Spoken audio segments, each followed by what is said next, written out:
Just 15 years old, Keshaun Williams has been missing for more than 4 months now, more than 100 days, vanishing after going to a party in his Cleveland neighborhood. If anyone has my child, please let my child go, Lord, please. Setting off a frantic search to find him. He was supposedly seen tied up and beaten up, held against his will. So that's what made it an Amber Alert, and it's currently active still, yes. That active Amber Alert for him, the longest in Ohio's history. What happened to Keshaun? Is he hurt, and is his life in danger? Somebody out there knows something. It's any information that's out there, whether it be someone has seen something small, minor detail, doesn't matter. We ask that you come forward because that could be something big for us and help us in locating Keshaun. That's what keeps us going. You know, the hope that we can bring this Keshaun home.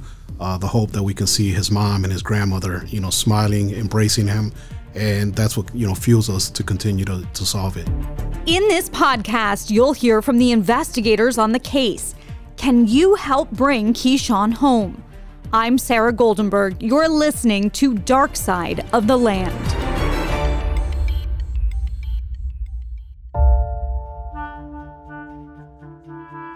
Summer has turned to fall in Cleveland, and as each day passes by, the question remains, where is Keshaun Williams? Time has not numbed the pain for his mom, Sharice Snowden.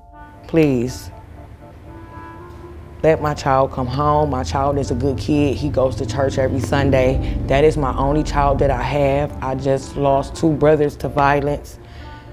That's all that I have. Can you please return my child? Let my child go. That was Sharice back in June. We spoke to her a few days after Keshaun went missing on the 17th. He went to a party in their neighborhood and never came home. He was seen at the end of the party. Friends have seen him, but somehow they got split up and Keshaun got left behind. So after the party, everything is a blur. Sharice said Keshaun called her that night and asked if he should come home, and she said yes. She wasn't sure if he was still at the party, but that's not all. He did make a call to his aunt at 1 a.m., but she said he was crying, but she couldn't make out what he was saying. Since then, his family and friends have been frantic trying to find him. They've been passing out missing flyers with the help of community members and the nonprofit Cleveland Missing. We treat him as family. So when he didn't show up, our concern was, okay, this is not like him.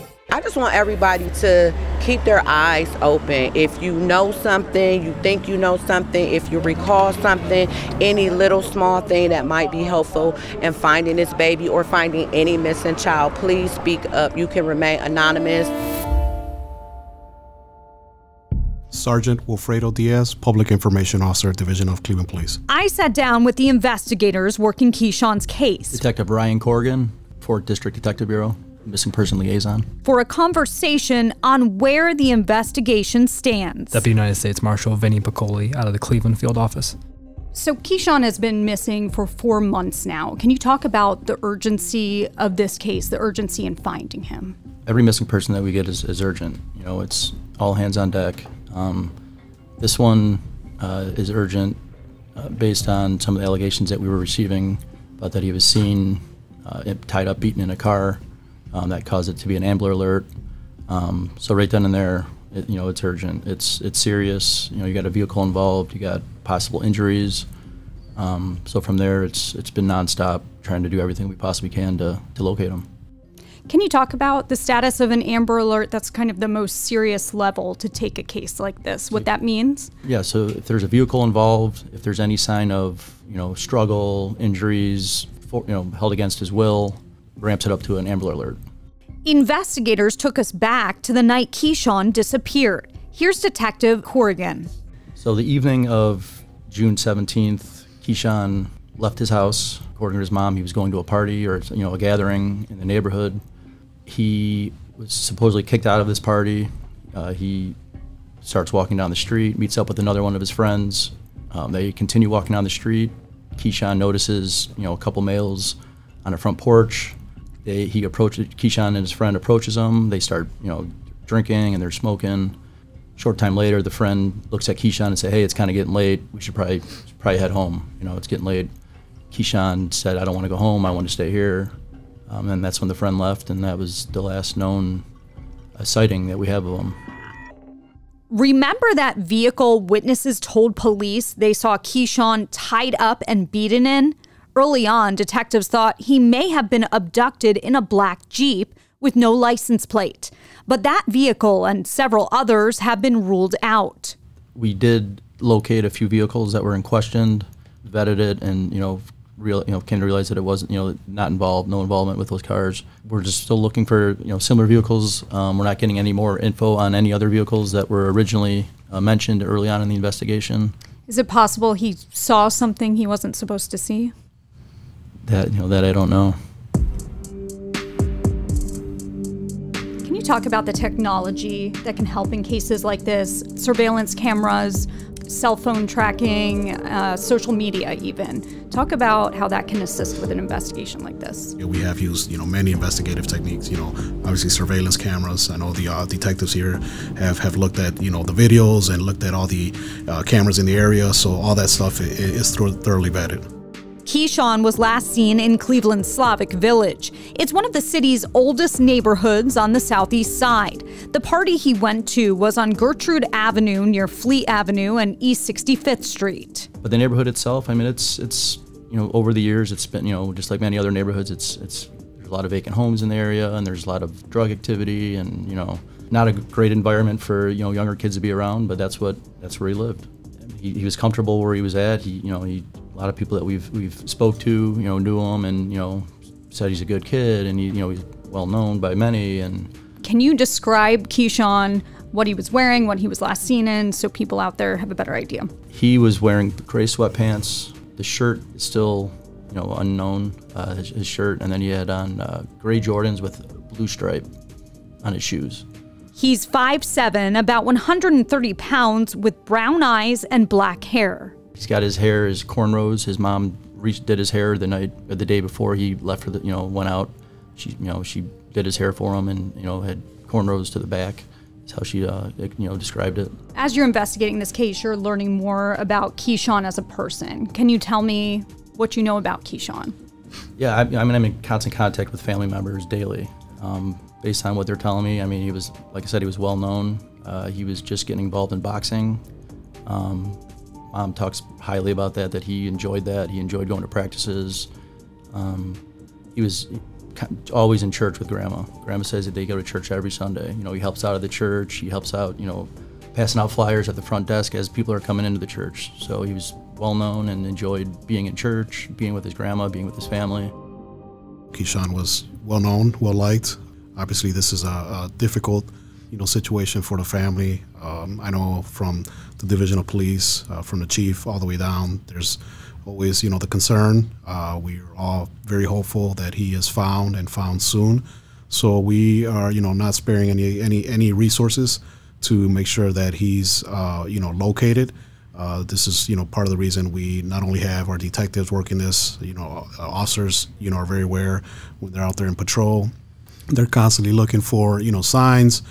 Every lead that's been, brought to the attention of the detectives, has been vetted. Obviously, in partnership with our federal partners, U.S. Marshals have assisted, significantly. We just want to make sure the public and the community knows that, just like any missing person, we put all our effort into this. We take this to heart. Our detectives, take this home with them, and even when they're off, they're thinking about this, and their phones are available if we call. They know they're, this is part of their day-to-day, activity. So like anything else, we're working really hard. We're following every lead to make sure that he's found safely and brought back home where he should be. Can you talk about the local federal partnership, what you get when you add extra resources to a search for a missing person like this? Yeah, so it's a force multiplier, and I'll let the agent here talk about that. It's force multipliers. They have resources that we may not necessarily have, just like we have resources they may not necessarily have.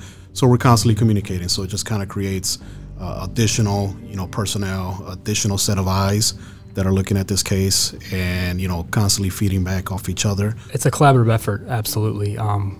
Part of what we do is with the Marshals, we have a missing kids unit, and this is exactly what we specialize in. Is we partner up with local, state, other federal agencies when they reach out to us to utilize our resources, because like Sergeant Diaz says, we have resources that they may not have, and they have resources that we may not have access to. So that partnership is huge. Another big important thing for us is the community, and as well as like local, state level as well. That's why there is that $15,000 reward out there. They upped it obviously recently, but our partnership in law enforcement, whether state, local, federal, is interaction with the community. So if there's the community out there, that's who we partner with. That's who these guys are on the street with almost every single day and interact with. So they're a huge part of what we do and who we communicate and interact with and how much we're successful. Can you talk about where the investigation stands right now? Have there been searches for Keshaun? What is going on right now actively? So yeah, we've gotten a lot of tips coming in, and those are, you know, we look into every single tip coming in, you know, extensively.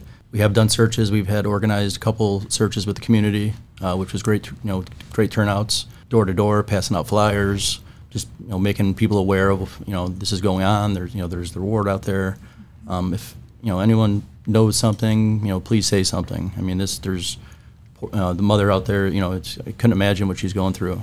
So just to bring her closer, you know, if anyone out there has any information on this, please, you know, reach out to us with, you know, even if it's the smallest, and even if you may not think it might not even help. If you think it, you know, if you think something may, you know, bring, you know, information to where you may be, please reach out and, you know, share that information with us. Do you believe he is somewhere here locally, still in the state of Ohio? Anything you can say to that? You know, something like that, we always look for, you know, any possibility. You know, we obviously hope that he's still, you know, somewhere in the area. But, you know, something like that in an investigation like this is just difficult to say. The way these investigations are approached is, you know, we don't hold back. We want to make sure that, you know, every stone goes unturned. We look for, you know, every evidence or every information we have, we follow through. It can be frustrating for people out there who may not understand how much work on the investigation is being done behind the scenes. Community activists started a Facebook group called Find Keshaun Williams in hopes of sharing information with the public. It now has nearly 4,000 members. It's a place people come searching for answers and support. Social media can be helpful for investigators, but it can also hurt as theories about what happened to Keshaun continue to swirl around on multiple social media platforms. Oftentimes, the public can't know everything you are doing during an investigation. Can you talk about why that is and how important it is for people to maybe understand that? Something in regards to an investigation like this, or any investigation for that matter, we have to be very mindful that, you know, if there is any suspects or anything of that nature, we don't like to put it out because it can prevent or hinder the investigation. So I know sometimes the feeling is that, you know, there's nothing going on, but just like I mentioned earlier, you know, these detectives and the agents are constantly, you know, working on this. They're constantly in communication with the family, and they're constantly talking to them and you know, bringing a new set of eyes, bringing, you know, fresh approach to these investigations. So there's a lot that goes on that we can't always share with the public. You know, but if there is information that we could share, you know, we want the public to know, we will. You know, anything that we feel that's pertinent to assisting us with this investigation, you know, we will. You know, the community can help with, you know, sharing these flyers and bringing information and calling, you know, the detectives if they have, you know, information. So it's sort of a partnership, and we rely on that, you know, heavily. While they're looking for new tips to come in, investigators are constantly sifting through misinformation that can be frustrating to deal with, or worse, lead them down the wrong path. You know, people are watching social media, and there's, you know, someone reads one thing and they pass along the information to someone else, and they kind of put their spin on it, and, you know, someone reads it and whatever they're reading, they're believing. You know, that's not the case. You know, like you said, you know, if you're going to share some information, make sure it's from us, that we vetted, and, you know, it's reliable. But just don't, you know, assume, or don't, you know, make things up. Just pass information that's factual. Don't put things in your own words and get it out there, because it's all downhill from there, and then it just opens up a whole can of worms. Yes, Sarah, and then just to add on that is, you know, it creates unnecessary burden sometimes. You know, like I said, any information that detectives and agents get, it has to be thoroughly vetted. That's part of their job. They have to look at it. So if it's, you know, hey, we saw him here, we saw him there, even though they may have already checked that area, they're going to recheck it and they're going to go back and do it again. So sometimes information that's inaccurately passed around creates an unnecessary burden on our detectives in regards to these investigation.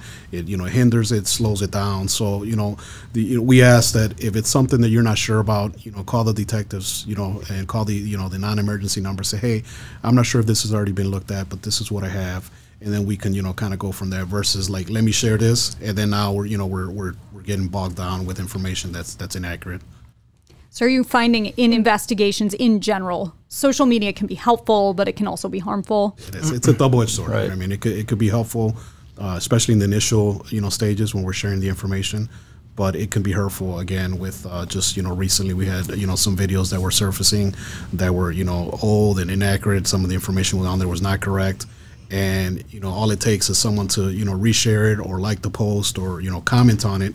And now it, you know, rises up on the feeds, and, you know, people that have not originally seen the video are now thinking it's something new, and it just creates, you know, some unnecessary, you know, stress and worry from people. And so it's almost like a vicious cycle. So it is a double-edged sword, you know. So like we mentioned, if you have information or if you hear something, it's best to vet it through the detectives, best to vet it through our law enforcement partners before you share it, before you put it out there.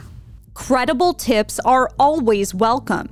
And Deputy U.S. Marshal Vinny Piccoli wants to reiterate, reward money is available. So any opportunity that we get to push out the information that there is a $15,000 reward that would lead to any information regarding Keshaun, we ask that the public come forward, because we believe that there's somebody out there that knows something, that information that is credible, that we can vet, that we possibly haven't vetted yet.